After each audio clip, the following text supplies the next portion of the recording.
Welcome back. I'm an emergency doctor actively working at the emergency department of my hospital. In this Doctor's Corner series, we'll dive into lesser-known approaches and hidden strategies to help the people with critical illnesses.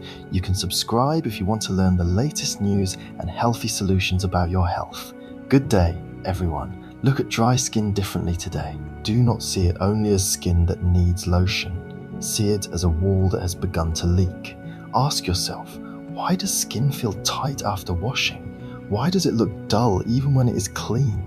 Why does it sometimes sting when nothing obvious is wrong? The answer is often not simply lack of water. The deeper answer is barrier weakness. Your outer skin layer, the stratum corneum, works like a brick wall. The skin cells are the bricks. The lipids, especially ceramides, are the mortar. When that mortar becomes weak, water escapes. This water escape is called transepidermal water loss. When it rises, the skin becomes rough, flaky, tight, reactive, and less comfortable. Now bring vitamin C into the picture. Do not think of it only as an immunity vitamin or only as something found in oranges. Think of it as a skin-supporting molecule with three major jobs.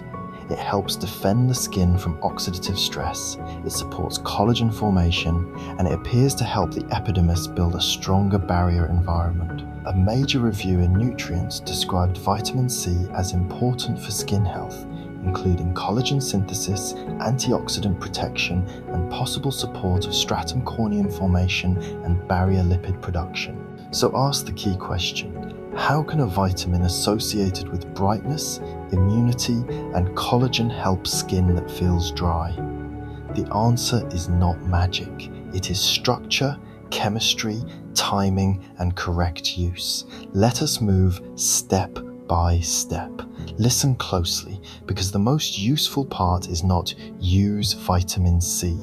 The useful part is use the right form at the right time with the right partners for the right reason. First, understand what dry skin is asking for.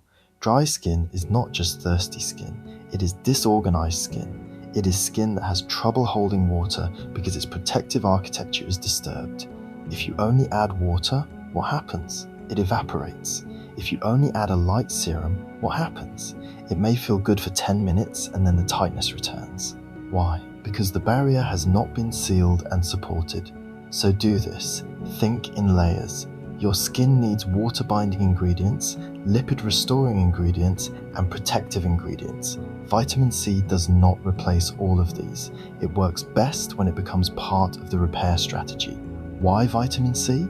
Because vitamin C sits at a fascinating intersection between the epidermis and the dermis. In the epidermis, it participates in antioxidant defense and may influence keratinocyte differentiation, the process by which young skin cells mature into barrier-forming cells. In the dermis, it is necessary for collagen production. In oxidative environments, sun exposure, pollution, inflammation, smoking, harsh cleansers, the skin's antioxidant demand rises. Vitamin C helps neutralize reactive oxygen species before they damage lipids, proteins, and cellular structures. Reviews of topical vitamin C describe its antioxidant and photoprotective roles, especially when used alongside sunscreen rather than instead of sunscreen. Now pause and ask, why would antioxidant protection matter for dryness? Because barrier lipids are vulnerable. The skin's surface is exposed to air, ultraviolet radiation, friction, soap, temperature changes, and pollution. When oxidative stress increases, the barrier can become more reactive and less stable. A dry face in winter, a dry hand after repeated washing, or tight cheeks after over-exfoliation may all share one theme. The skin is losing its ability to protect itself calmly. Do not treat dryness only after it appears. Protect the barrier before it collapses. That is where vitamin C becomes valuable. Second, focus on ceramides. Ceramides deserve attention. They are not just cosmetic buzzwords. They are major epidermal lipids that help reduce water loss and preserve barrier integrity.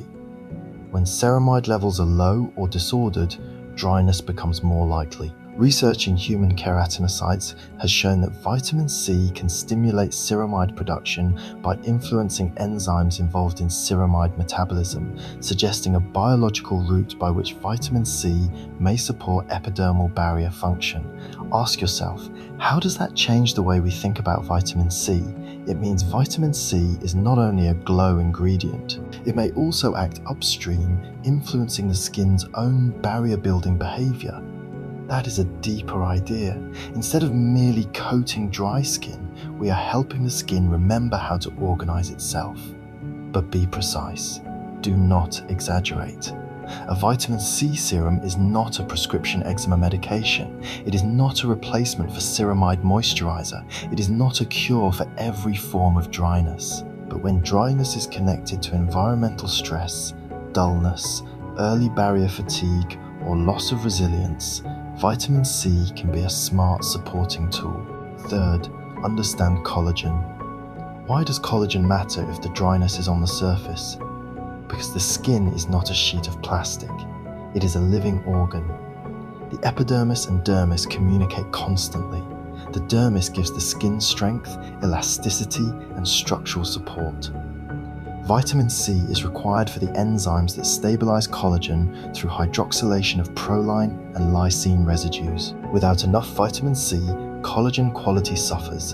In severe deficiency, the skin becomes fragile and wounds heal poorly.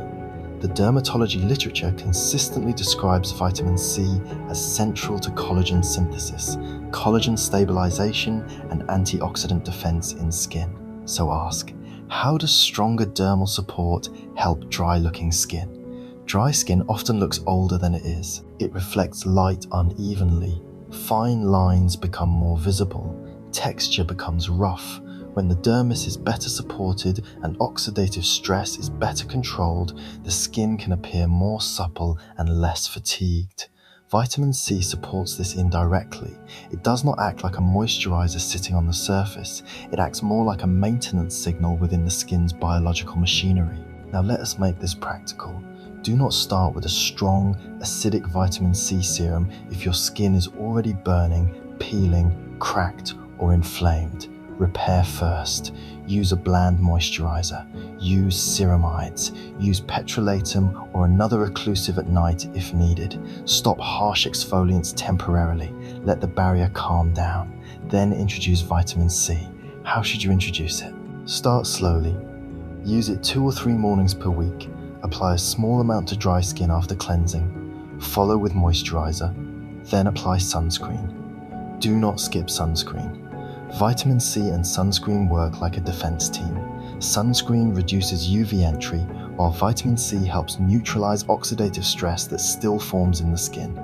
If your skin is dry and sensitive, choose carefully. Pure L-ascorbic acid can be powerful, but it is often formulated at a low pH, and that acidity can sting compromised skin. If your face already feels tight or reactive, consider gentler derivatives such as magnesium ascorbyl phosphate, sodium ascorbyl phosphate, ascorbyl glucoside, or tetrahexyldecyl ascorbate. These may be better tolerated, although they may work differently and require conversion in the skin. Ask yourself, what is better? A very strong product you cannot tolerate, or a gentler product you can use consistently? Choose the one your skin can accept. Now add partners. Do not use vitamin C alone and expect full comfort. Pair it with humectants such as glycerin, hyaluronic acid, or panthenol. Then seal with barrier-supporting lipids such as ceramides, cholesterol, and fatty acids. If dryness is intense, add an occlusive layer at night. Think of it this way. Vitamin C helps with defense and rebuilding signals, humectants attract water, lipids repair the mortar, and occlusives slow the escape. That is the strategy. Here is a simple morning routine. Cleanse gently or rinse with water if your skin is very dry. Apply vitamin C. Apply a moisturizer with barrier lipids. Apply broad-spectrum sunscreen. Here is a simple evening routine. Cleanse gently. Use a bland moisturizer. If needed, seal the driest areas with a thin layer of petrolatum or a balm. Keep it boring at night if the skin is irritated. Let vitamin C do its work in the morning. Now consider diet. Should you eat vitamin C as well as apply it? Yes, support the skin from both directions. Humans cannot produce vitamin C internally, so intake must come from food or supplements. The NIH Office of Dietary Supplements lists the adult recommended dietary allowance as 90 mg per day for men and 75 mg per day for women, with smokers needing an additional 35 mg per day.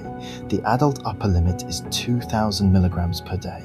So do this. Build vitamin C into meals. Use citrus, kiwi, strawberries, bell peppers, broccoli, Brussels sprouts, potatoes, and leafy greens. Do not rely only on pills. Food brings water, fiber, phytonutrients, and minerals with the vitamin. For skin dryness, the whole dietary pattern matters. Protein for repair, essential fatty acids for barrier lipids, zinc for healing, and adequate fluids for general hydration. But ask an important question. Will taking huge doses of vitamin C instantly fix dry skin? No. Do not chase megadoses. The body regulates vitamin C, and excess intake can cause gastrointestinal symptoms in some people. More is not always better. Adequate and steady is better. Now let us discuss why some people say vitamin C makes their dryness worse. This is important. Vitamin C itself is not automatically drying, but certain formulas can irritate dry skin. A low pH L-ascorbic acid serum, a high concentration, fragrance, alcohol-heavy textures, or combining vitamin C with exfoliating acids and retinoids can overwhelm the barrier.